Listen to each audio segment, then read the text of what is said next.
I'm back here today in my 1998 Chaparral Mercruiser 5-liter 305 Alpha 1 carbureted.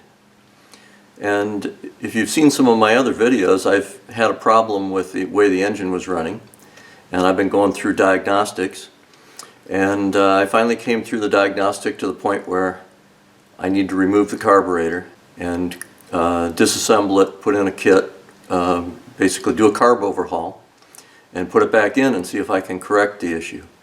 So my work today is tear it down, put all the pieces in solvent, put in a kit, reassemble it all and get it back here on the engine and see if we can make it run. Well, with the carburetor off, we're going to start stripping it down and seeing what we got here. We'll start by trying to get that this hose off. Now, one thing I have to remember when I'm doing this is you don't want to bend the screw, the idle mixture screw. You don't want to bend the throttle plates by setting things down on them. So you need to be gentle. I think if you go to the service manual, it will tell you you should put it in a fixture so that you don't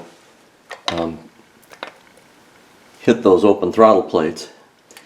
Obviously I don't have a fixture, so it means I have to be like extra careful. And then I need to decide how far I want to take it down. I mean, it's going to be a complete teardown, but from a cleaning point of view, get these screws back out and lift the top back off.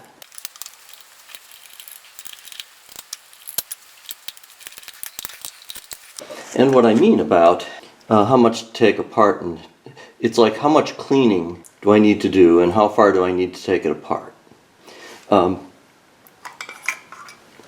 So this is the choke assembly. I'm not having any trouble with the choke. There's an air passage in the back here for something that is corked off, plugged off. So that doesn't do anything. And it's even its hole in the casting is closed off. And we have the piston here for the...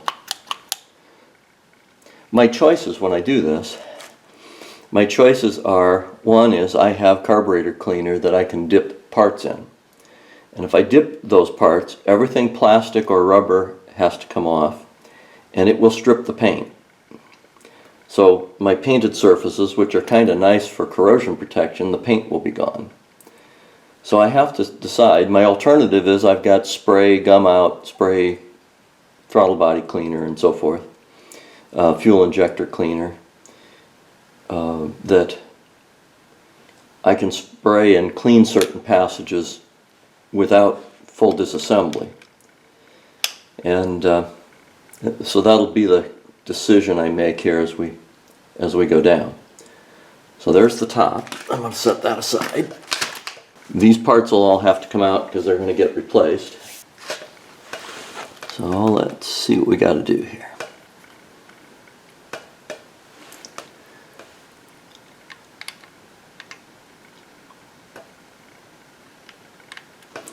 Well, I'm going to take this accelerator pump link out, and it went in the center hole from the outside in. I'll set that one aside. This is that pesky choke lever. I'm going to take that off too. Set it aside. And they're different, so we got to watch real carefully. I've got a little tray down here that I'm putting my parts in. Let's get the float out of there next.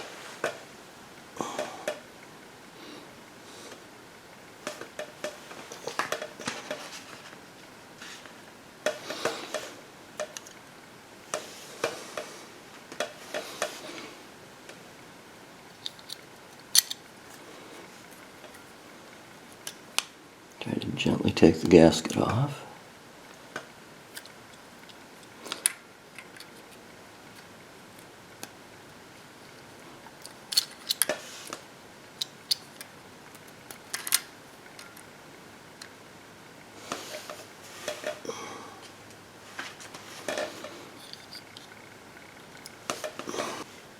Okay, and then this one has what they call the spring-loaded needle and seat. And you kind of need a big honking screwdriver so you don't tear up this assembly. Takes a little leverage to get a hold of that, and that's going to get replaced. The needle and seat are a matched set. And it has a little metal gasket underneath it. Other than that, it looks good. I'll set that aside. And I already did loosen up this fuel filter fitting. So we'll take that one off.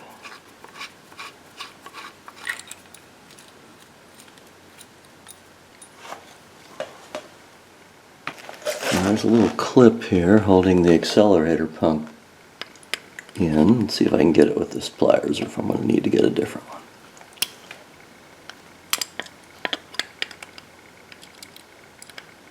Or if I'm going to need a different technique. Well, I guess the right thing to do is to take out the set screw here that's holding that accelerator pump on the shaft. And then the shaft comes out. And that's an interesting thing. I was concerned because I was trying to understand how you locate this when it goes back together. And there is a flat there on the bottom.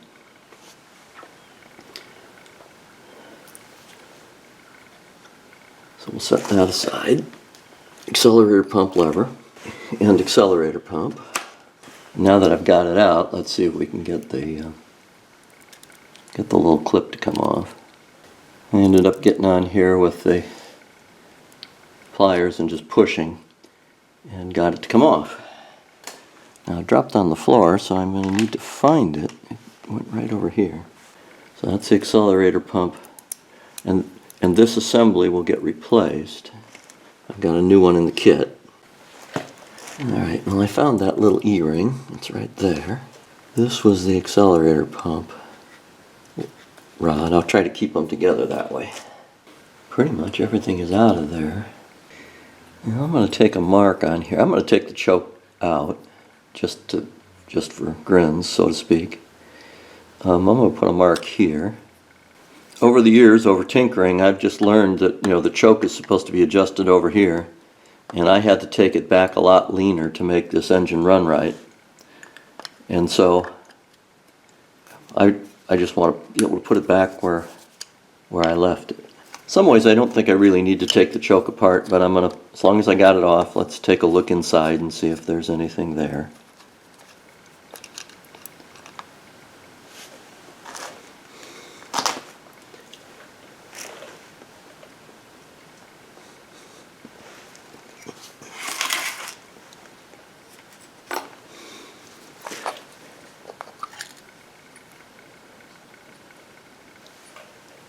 See, basically the choke is just a thermostat with a heater on it.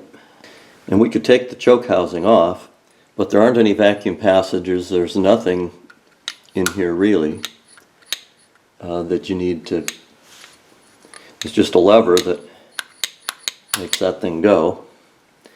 So this one, there is this power piston here, which could get gummy. I think it's okay. But that's really the only passage, and then where does it come from, right? Where does it feed? It has a vent here, and it has a vacuum pickup, it looks like here, that comes from the bottom of from the body up. With that being the case, I'm just going to manually, when we get to cleaning things, rather than dunking this whole thing in aggressive carburetor cleaner, I'm going to rinse the shafts and I'll manually flush this. I mean, it seems to be quite free, but I'll clean it, make sure that it doesn't have any gum in it. But otherwise, it doesn't look to me that there are any critical metering passages in there. And from experience, the way carburetors are designed, I think that's the only critical passage in the top. So I'm going to set that one off to the other side.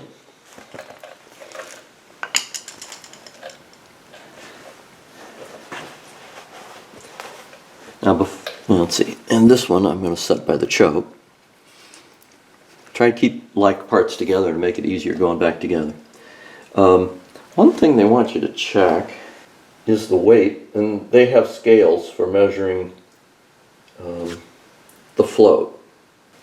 You kind of want to make sure that these floats don't absorb, haven't got a scratch or a scuff in them that causes them to absorb gasoline.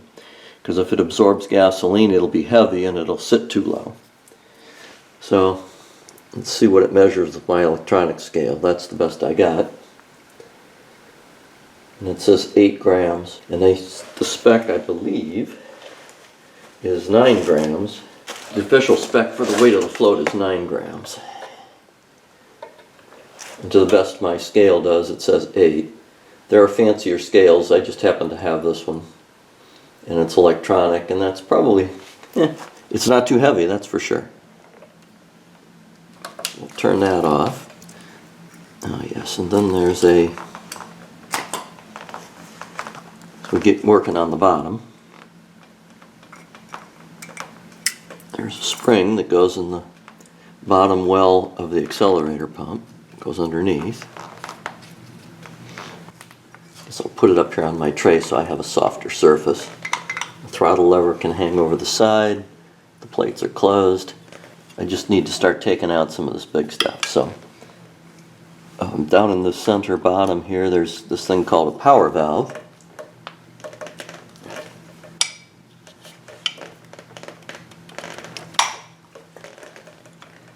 And it was tight.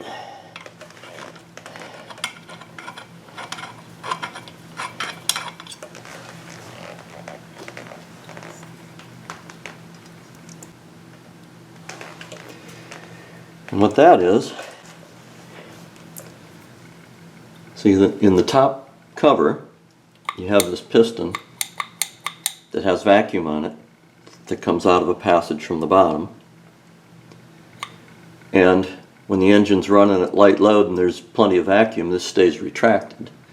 When you crank on the throttle hard, it extends. When it extends, this is a calibrated jet, and when it extends, it pushes this little pin that pushes that little valve on the bottom.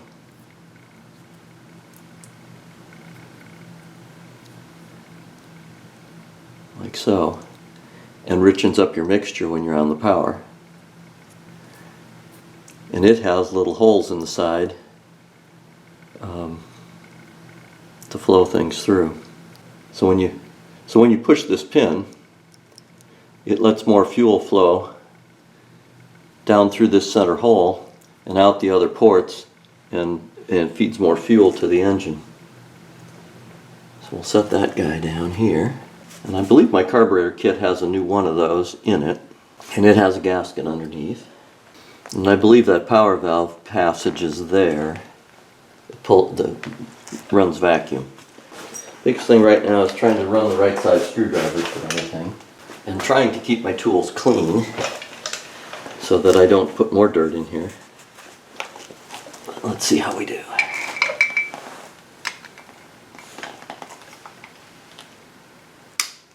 There's one.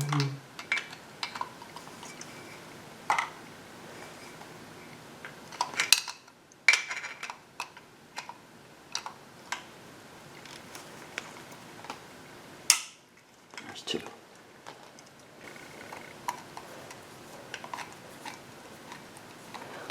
Now in some ways you don't really need to take these out, but it will help to get the passage, get a chemical in there to clean the passages. So I'll go down the hole.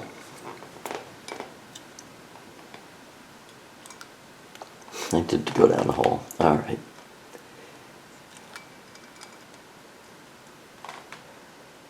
There's one main jet. And I'll have to turn it upside down to get the other one back out.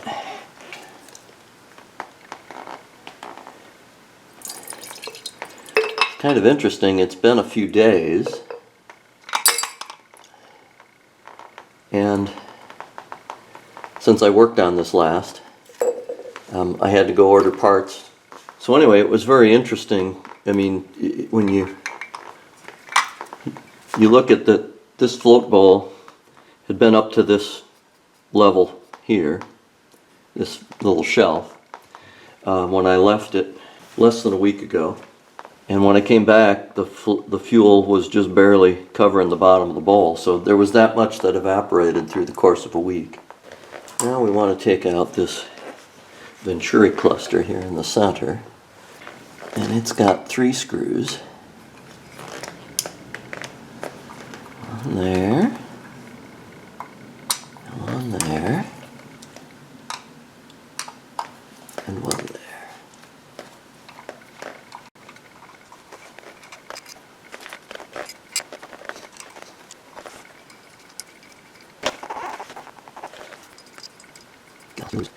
That one's got these screws are different. This one has a shoulder on it, and the other two do not. They're threaded all the way. And then we ought to be able to just lift it and pop it. Just pop it loose. And you want to lift it straight up. And the gasket in principle ought to come with it, but it did not, so I'll have to get that out of there in a second. Try and get as much of the gasket as we can here. And it tore. The biggest thing is you don't want to go in here with sharp tools scratching things. Ooh, there's a lot of sludge down in underneath there. It's in an area where, down in here,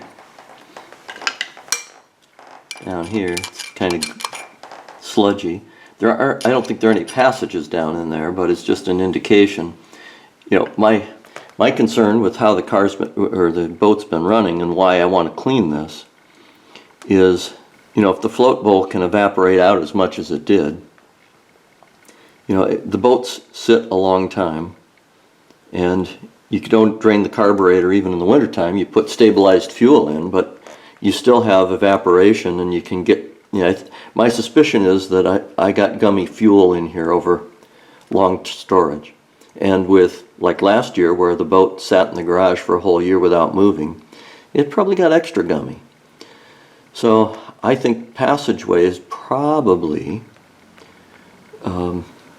ended up with gum in it, and that's why it's not running right. So we're going to keep going at this. Let me give some carburetor explanation here.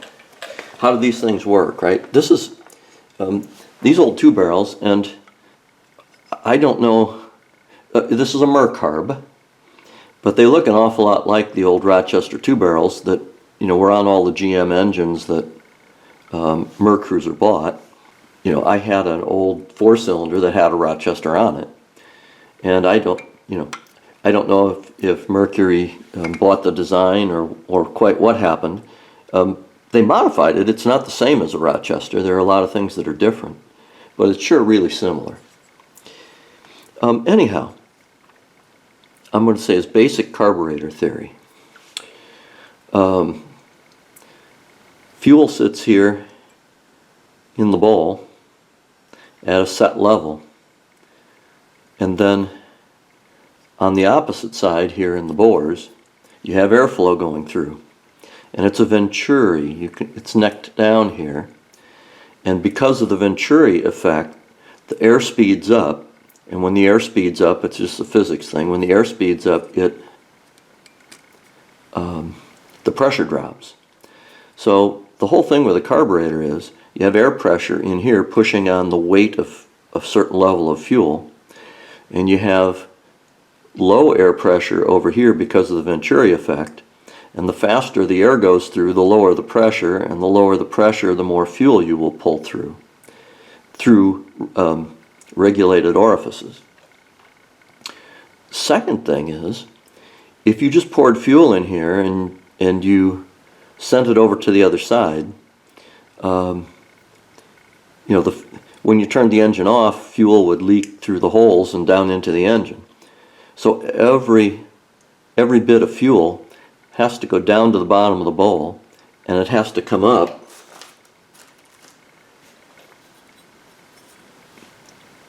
and go through this assembly like this. And these are called booster venturis because they're like mini venturis inside a bigger venturi. And so your main fuel feeds right through those. And so let me back up a second.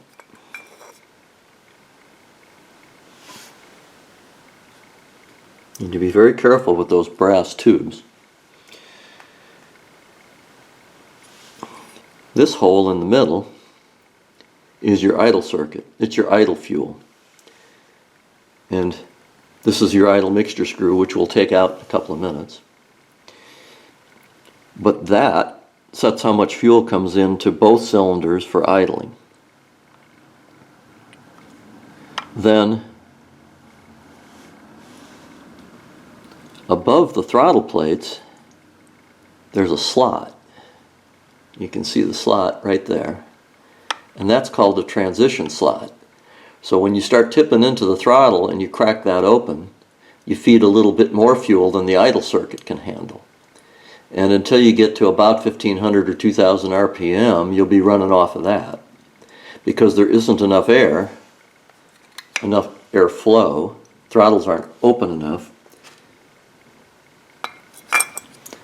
for these guys to flow.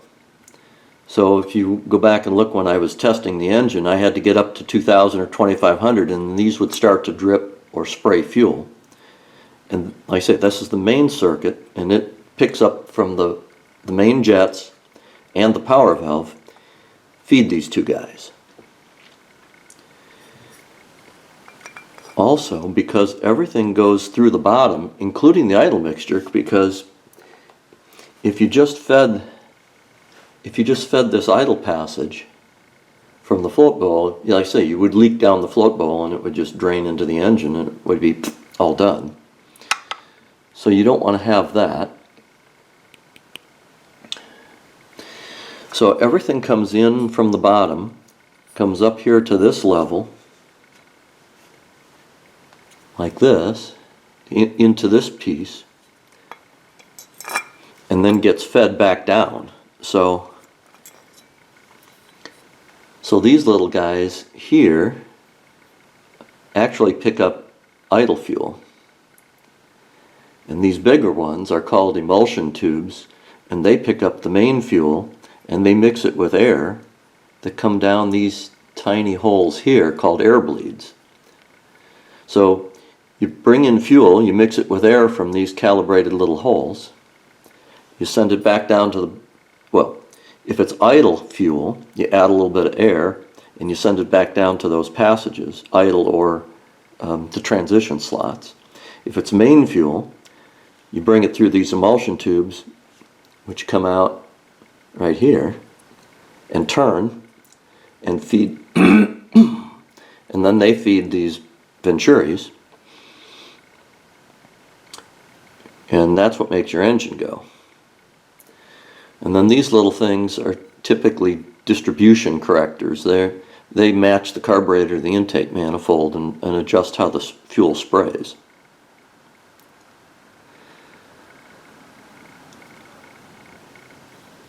Very complex, very delicate. So all these little passages have to be clean, and all the passages down in there need to be clean. Alright, so let me set that aside. And then there's one more washer. I think I have to peel that off of there, but because it looks like it's a washer with a gasket underneath. Where's my little pliers here? Then they want you to pull out this one,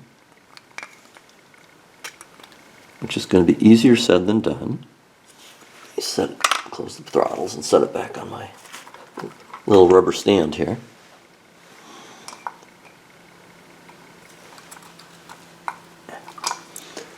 Well, it's said to pull it out. And they got that dude staked in there good. Now I'm going to go work on that. I'll go work on this guy in a second. This needs to come out, but I'm going to have to put a little more force on it. And then the idle mixture screw. One thing that the book tends to do, all carburetor books, they basically tell you to take all the screws out and start over and adjust from scratch. My personal preference is I like to put things back where they were, if at all possible, or leave them alone. So, you know, they'd like me to take this fast idle screw out, but it has no rubber or plastic in it. It's not going anywhere, so I don't have a reason to take it out. This guy I'm going to take off because it has a nylon locking nut, and that nylon locking nut will get ruined when I clean it. Same thing, idle mixture screw. We're going to take that idle mixture screw out of there. I'm going to take it out anyway. And I'm going to record very carefully its position and how many turns, and I'm going to put it back in the same place. I may need to adjust it once we get it back together, but I haven't moved this screw in 20 years.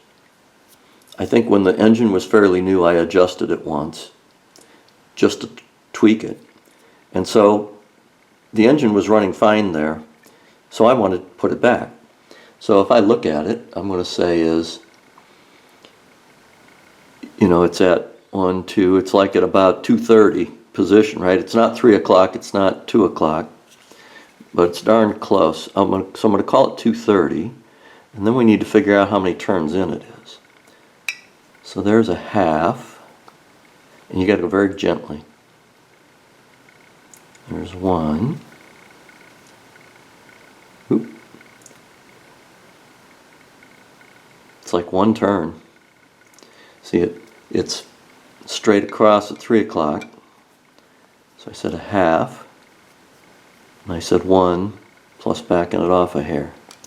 Okay. So it's 1 turn out set at the 2:30 position. I'll take that guy out.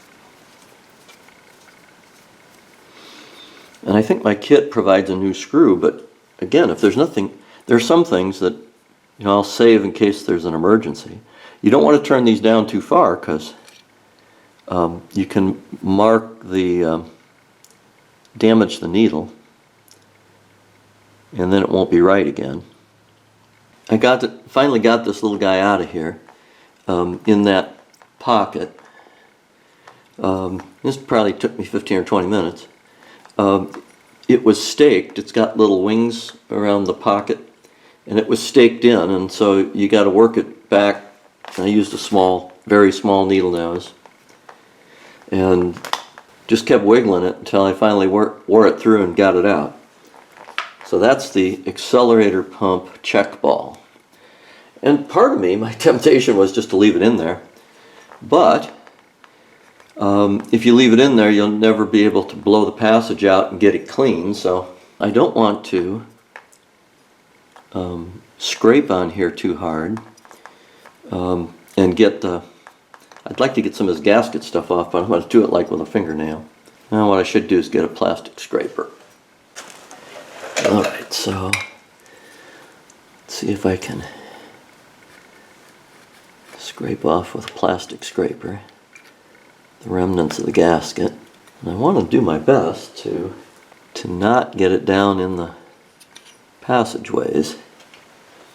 The cleaner will probably dissolve it and get it out of there, but I'm going to say it's far better if I can keep it out of there in the first place. I think that's good for the moment. And then I've got a razor blade knife here. This has got this cluster's got a fiber washer on it that ought to come off of there. Just a matter of trying to break it loose.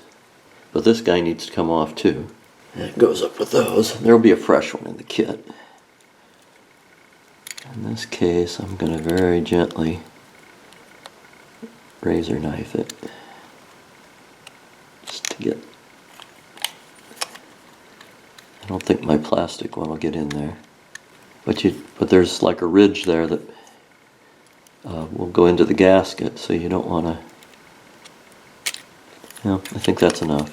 We'll see how much the carb cleaner takes off, and if there's anything left behind, I'll clean it up later. Get my plastic one here again. What I have is a gallon of Max, what they call parts cleaner 6402 out of from Napa. I used to use 6401, which is no longer around. I suspect with different regulations they've had to change the formulas. This one comes with a dipping basket. Generally what you do with this carburetor cleaner, what I do is you dip it in there, you let it soak, then you take it out and you flush it with water and then blow out all the passages with air. The top, being that it doesn't have any critical passages other than this one, I'm going to clean that one with an aerosol. I'm not going to soak it. And I've got some gum out carb cleaner, and so I'm just going to take that outdoors and do that. I would like to dip the whole doggone carburetor, but in the can, you can't get it in the can, it's just too big. So what I'm going to do, I've got an aluminum pan that I use for this kind of thing, and I'm going to just put the cleaner in the pan, and then we'll set the carburetor in it and let it soak. So I've got my nitrile gloves. I don't know if they're good enough, but I'm going to try to avoid skin contact for that stuff. It's pretty nasty. And I got the carburetor float bowl filled and it's sitting in here. My suspicion is that it's probably going to take the paint off. They caution you that it can damage paint. Usually what you do is you let this stuff sit here for at least a good 20 minutes. The Mercury book says don't go more than 2 hours. So we're going to let this sit here and soak. The throttle plates and everything stay in the throttle body. I just don't know how good a chemical it is compared to what I'll call the old stuff we used to use. It's going to soak like this, and then I may tip it on its side, and we'll try a couple of different ways to make sure that all...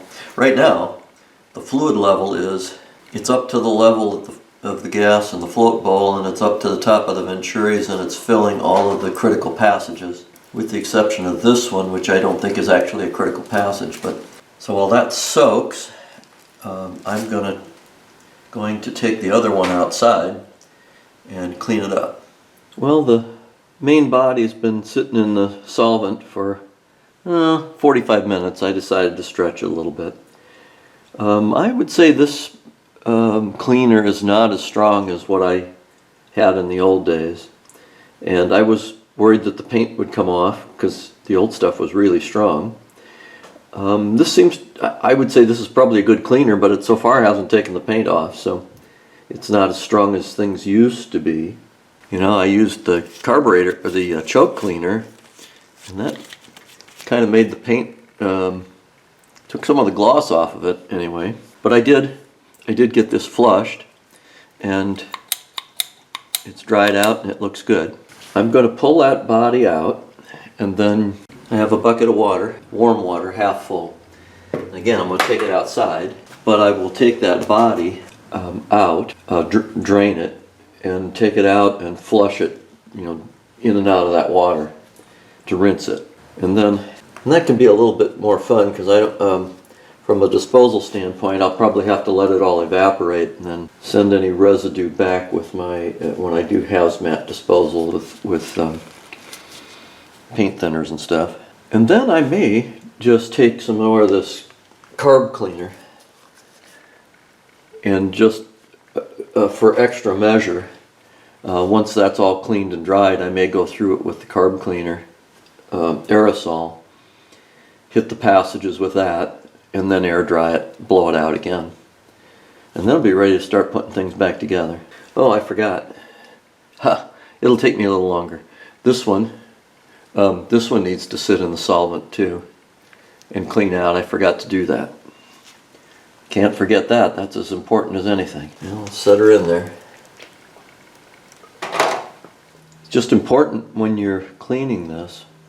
I've got to get my chemical resistant goggles out, and I've got my gloves.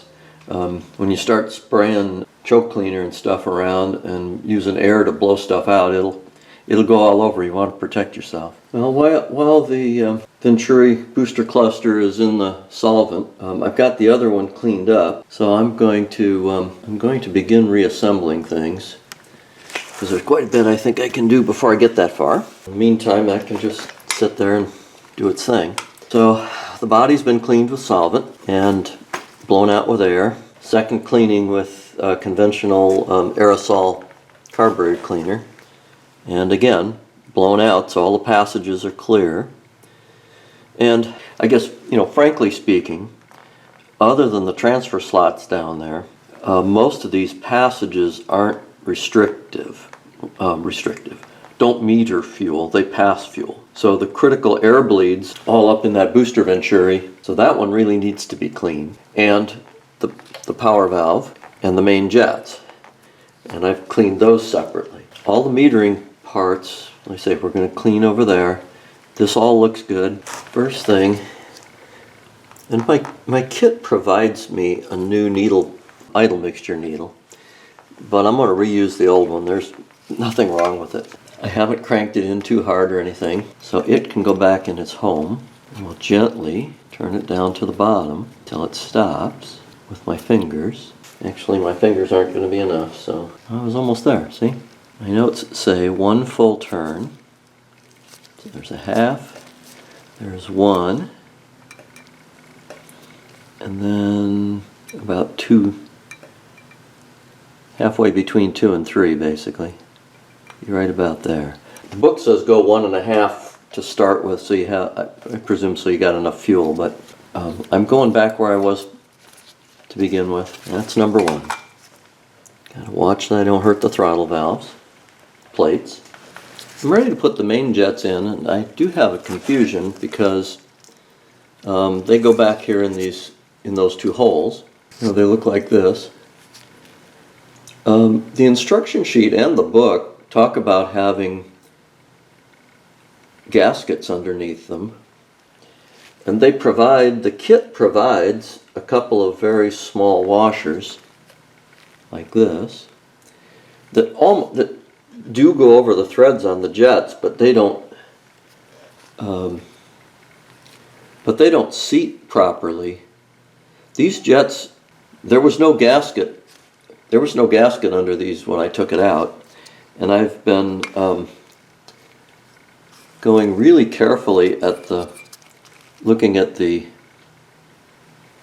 casting down there to see if there's a gasket that would come out. And frankly, I can't see anything, and I don't want to hurt the casting. I mean, I've been in there with a sharp tool to see if there's a layer that would come out and be replaced. I don't see such a thing. I've never, in all my working with carburetors in years past, I never dealt with gaskets underneath the jets. All the ones I've ever worked on, the jet just goes in and it's surface face seal. So I'm going to put these back just the way they came out. I know nothing came out of there in being washed. You just have to be real careful that you don't cross thread them. And you need a big enough screwdriver that it doesn't slip out and scratch them, yet it's a tight space.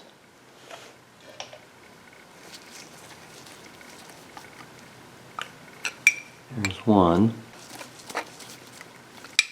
Alright, now you just got to cinch them down a little.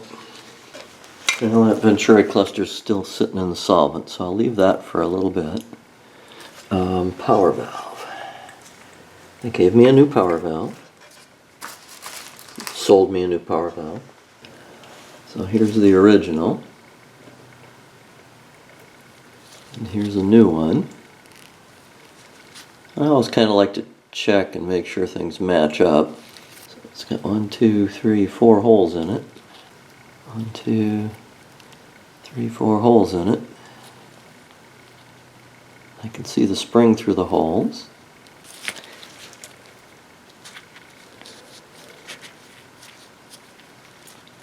I can't measure them. I don't want to stick a wire in them or anything. But looks about looks about the same size. So we'll use the new one. And I gotta find the gasket.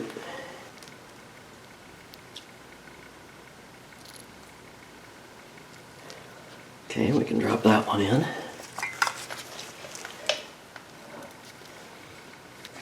same thing. You want to be careful not to cross-thread it. Yeah. See if I can do a better job with my fingers first. Some of these are just in there so far that it's hard to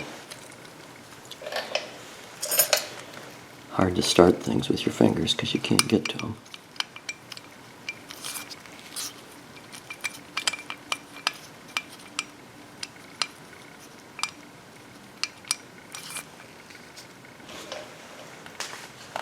Let's try a little screwdriver. See if I can get, there we go. Just need to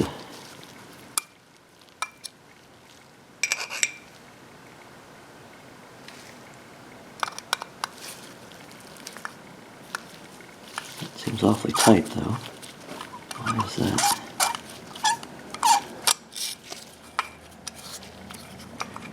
Why is that not wanting to go in all the way? Well, that's no good. That ain't right. Or is it? Uh-uh.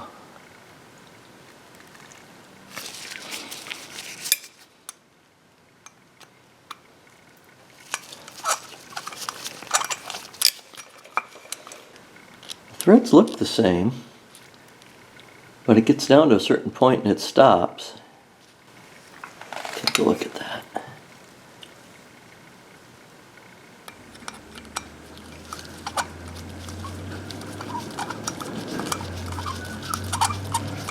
That one, the original, it goes right in all the way down to the bottom, no problem.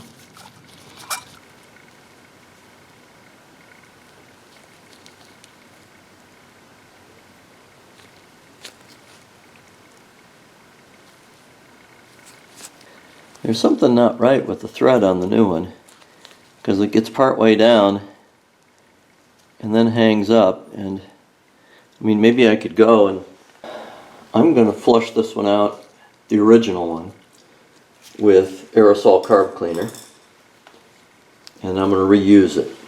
I'm not going to risk getting metal shavings through the system. While other parts are soaking, including the power valve, I've just got it soaking in the aerosol carb cleaner. I put a little in a tin. Let me set this aside. Let's work on the cover for a few minutes. I have a new accelerator pump. I've got one of those. And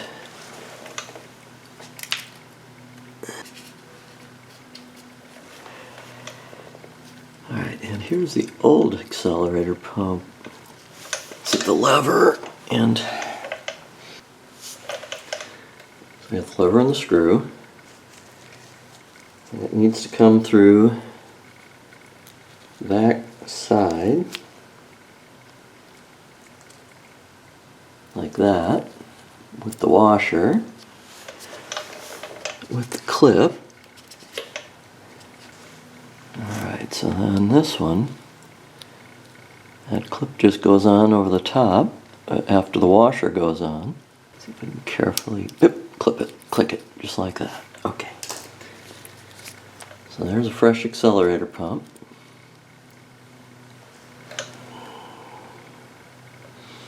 That looks like that should work.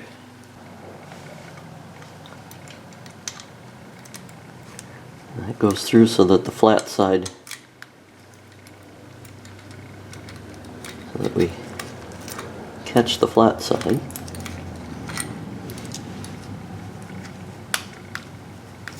There it goes. Like so. And then we have to tighten that screw.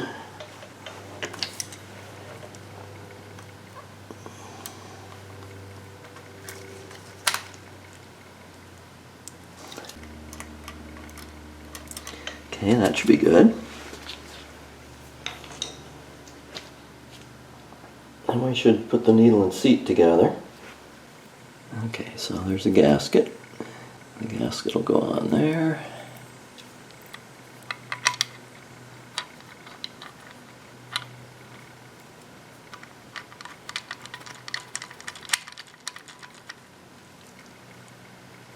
Make sure that looks right. Yep.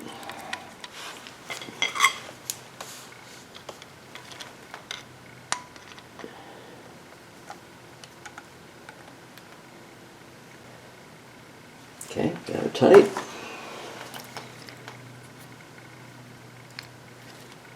Looks good. Alright, so we have a spring-loaded needle and seat. And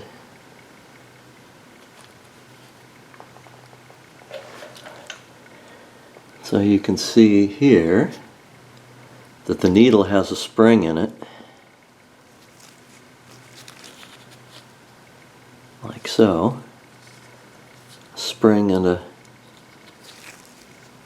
cap, or pin, however you want to put it. So we'll set that aside. It looks like this is, you could do this either with a spring and the pin, or with a solid pin. Well, I'm going to put it back. You know, these kits come to do multiple carburetors.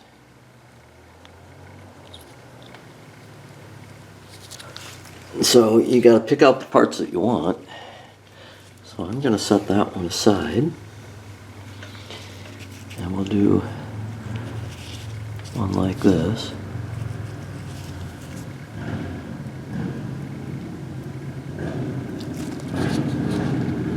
Looks okay.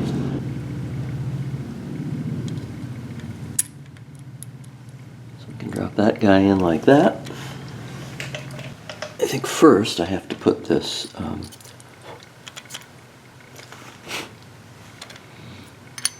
little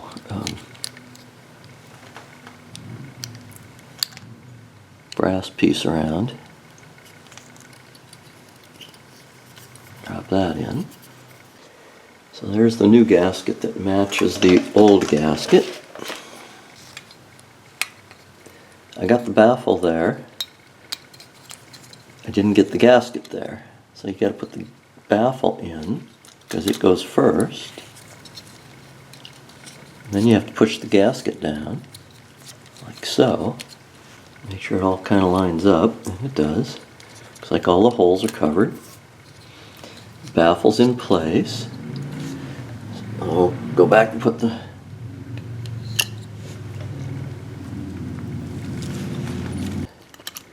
get the pin in the right place here. I want to bend the baffle. It's a little bit tricky getting the pin to go through the hole there, and I don't know how far it should go through the hole, but if you push the baffle down a little bit, it'll go through. It can't go too far because that pin can't stick out too far because the body, when you go to put it together, the side wall of the float bowl will be really close to there. But for the moment, it should trap the pin so that it goes where it belongs. All right. So there's the float is sitting on the needle, and so we need to hold that level and do. They gave me a paper gauge, which is okay.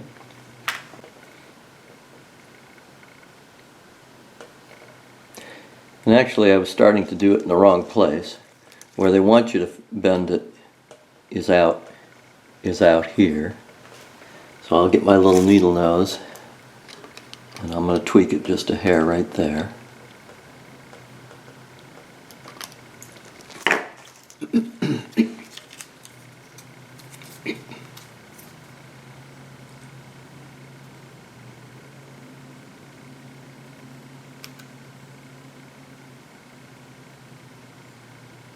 I think I'm about on it. Let's see if we can get it here.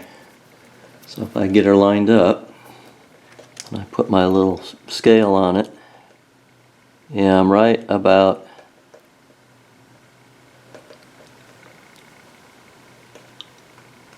on 9. Looks pretty darn close. Okay. Okay,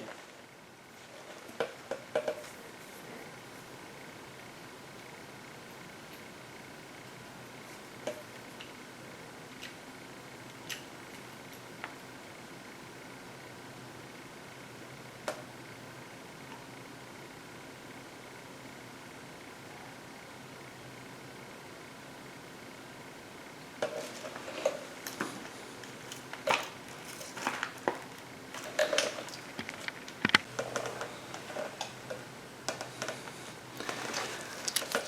I gotta go back and do this again. Made a mistake.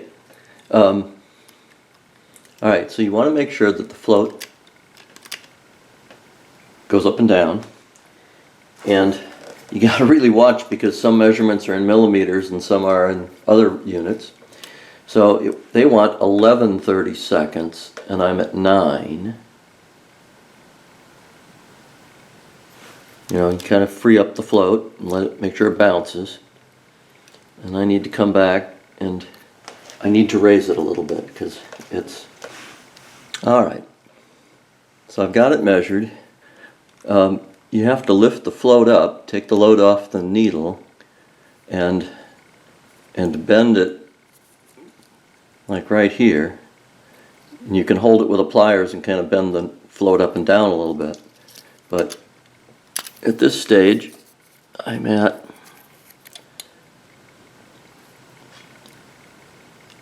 right at 11/30 seconds, which is the spec to that bottom dot. And then there's one they call float drop, which is should be 15/16, and that's if you go the other way, like this. If we want to go from the gasket to the same dot. It's a lot of fun. You got have a lot of hands here.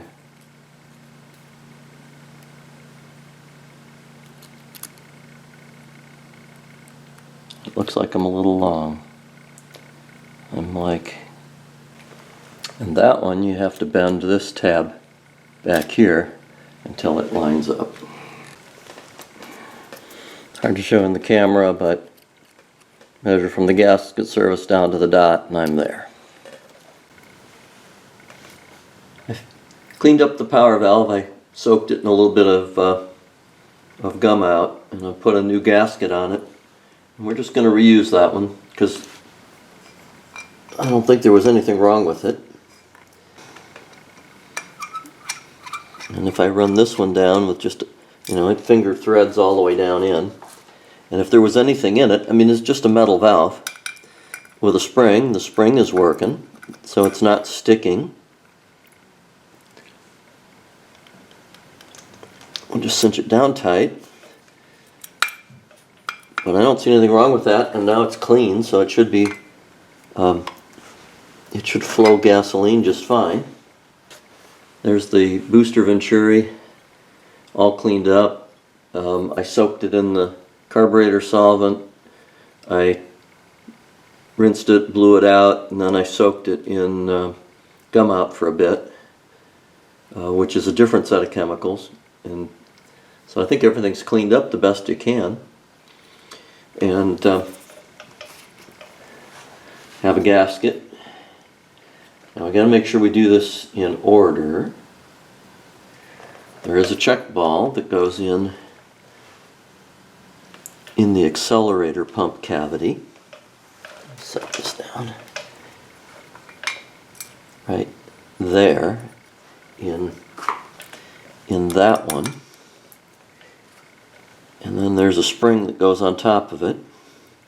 The kit provides a new spring and a new lock tab if you want it. But again, nothing seems to be wrong, so I'm going to put the old one back in. It's a little, I was looking at the new one, the old one's a little thicker. And so when I drop it back in, it stays, the stake kind of still picks things up.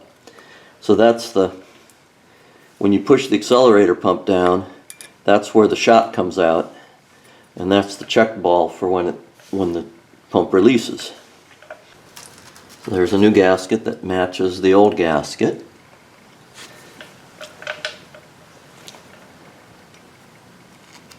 Drop that one in there. Now something doesn't look right about that. Oh yeah, it does. It's just the accelerator pump piece was across the hole. So, okay. And we put the venturi assembly back in there gently. Line it up. Get it back where it belongs. These two screws with their washers go on the outside. The center screw gets a fiber washer, and the fiber washer was pretty well stuck to a metal washer, so it's like fiber washer goes down, metal washer goes on top, and then the screw. So it goes like that.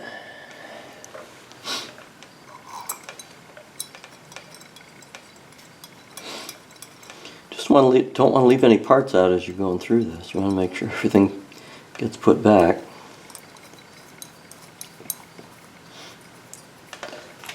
Again, I'm on my little tray here, so the throttle plates and the throttle lever are not contacting anything. No force, no stress on them.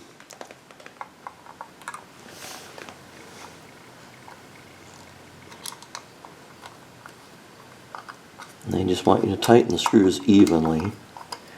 So it's one of those things where you kind of just want to draw them down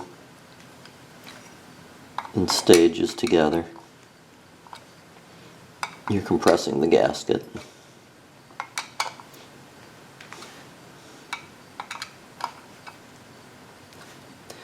I'll say there are a lot of times, it could be the way this was running, that had I just removed that part, not pulled the carburetor off, pulled that off and run it in solvent, I might have fixed the problem without tearing the thing all the way down.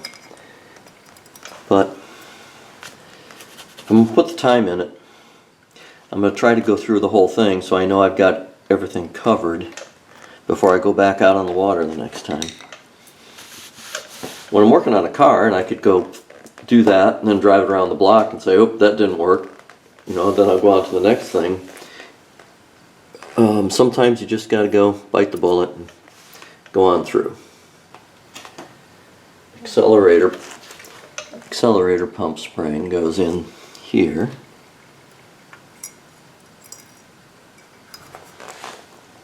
Yep, and it drops right in the hole. Just kind of double check that. Yep. There's a little recess in the bottom that the spring drops down into. Kind of push that in there and make sure it's seated.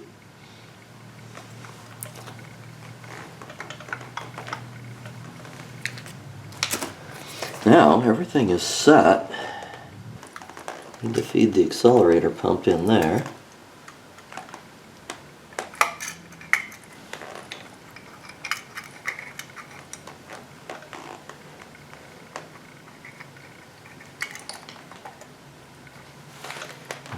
Should just drop together. I'm holding it together with my thumb. Make sure the accelerator pump, see, it doesn't want to move, so why is that? Oh, there it goes. It's because it's not quite lined up. All right.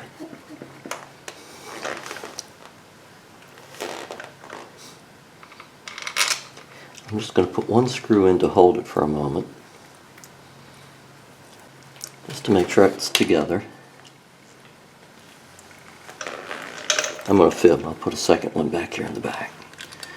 They're not being tightened. They're just fixturing it, I'll call it. I don't want to compress the gasket yet, in case it has to come back apart. I want to make sure the accelerator pump strokes. We've got a choke linkage here that needs to go together. We need to put the choke in. So before I tighten everything, I'm going to make sure that stuff assembles and that I've got it right. Well, the choke rod took me a little bit. I thought I remembered how it went, but it took about 3 tries to get it. So you put the choke rod in at the top here, that way, and bring the rod all the way around underneath this one, and then put the cam in and run the screw down right there. so that this little arm is sticking upward like that. And then this fast idle screw will hit it. So that one should be all set, other than I need to actually tighten the screw. Okay. Alright, so that one's done. And then we have the accelerator pump rod. And it was in the middle hole here. And it needs to go down below into the throttle, which fastens with a clip.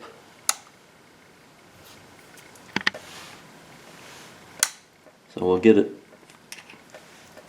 that guy fed in here, like so, and swing it around, and then you got to stroke the pump to get it to engage the throttle lever right there. And then it had one of these little hairpin clips like this. It just holds that together. We'll snap that on. That's all together. And now the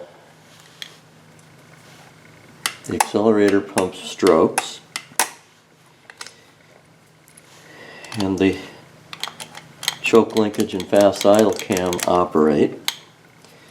Now I need to actually put the choke mechanism back on. Typically when you do the choke, now I didn't take it off, but normally you could take it off with those two screws, and then flipping the lever this way closes the choke like that.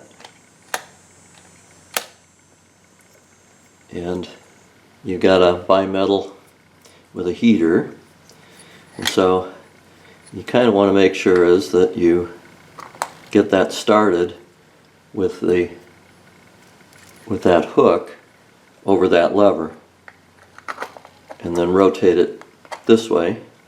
And you can see that by spring load the choke closes, and then I'm going to set it back to and see if I let go of it, it turns. Okay, so that's my choke setting. You can set yours by the book. Okay, so I run the screws in on this little retainer. I'm going to line it back up with where I had it.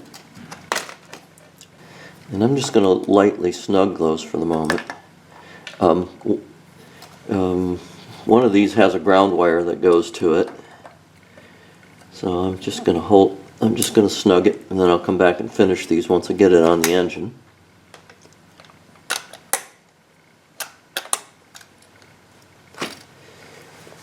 Alright, now that I'm happy with everything else, now we'll go ahead, and I'm going to go ahead and put the rest of the screws in.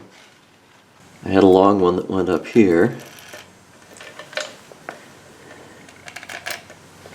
Just going to drop these in place. Find my screwdriver. Where did I lay it down? There it is.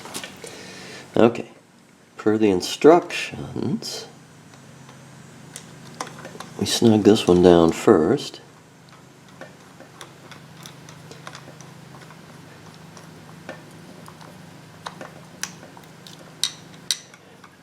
This one's, they got a tightening sequence on the instruction sheet. I don't know that my book, my official book, actually does. And I'll just check it for the fun of it. It does not. It just says, the Mercruiser book just says do them evenly. So 1, 2,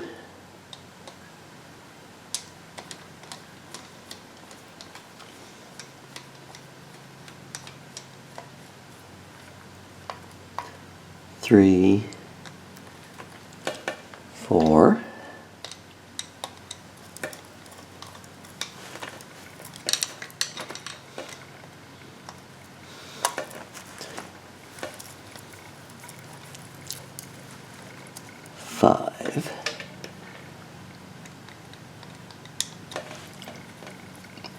6 over here.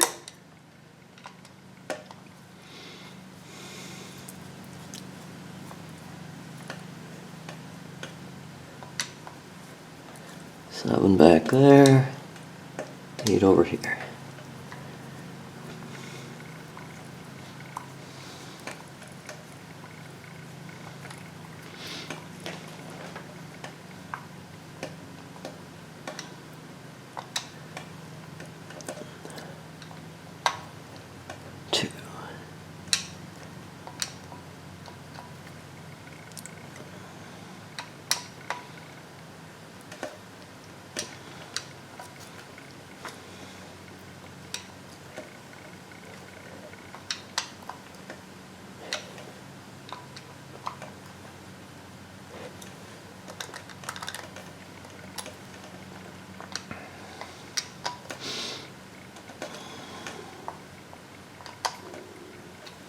All right. Well, that's pretty much it. I was just looking to see if there's a new gasket for the fuel filter. They give me a fuel filter. Oh, by golly, there is. Right there. I'll take that one out and we'll put in a fresh one while we're at it. I guess they gave me a new fuel filter in the kit, so I guess I'll change it. The old one looked just fine, but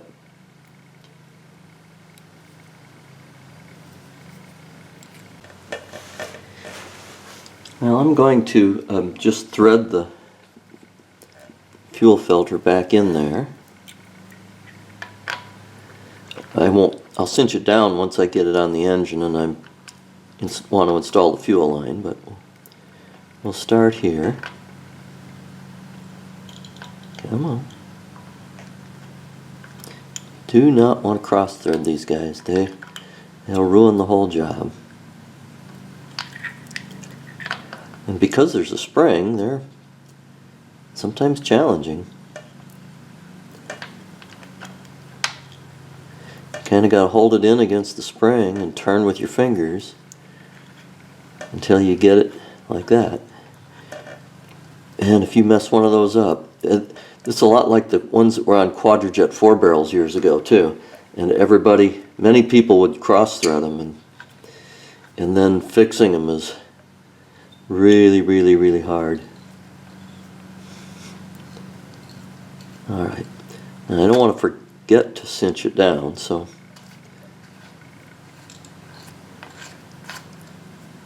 alright, so I'm going to leave it just a few turns loose here until I get it on the engine. But she's all assembled.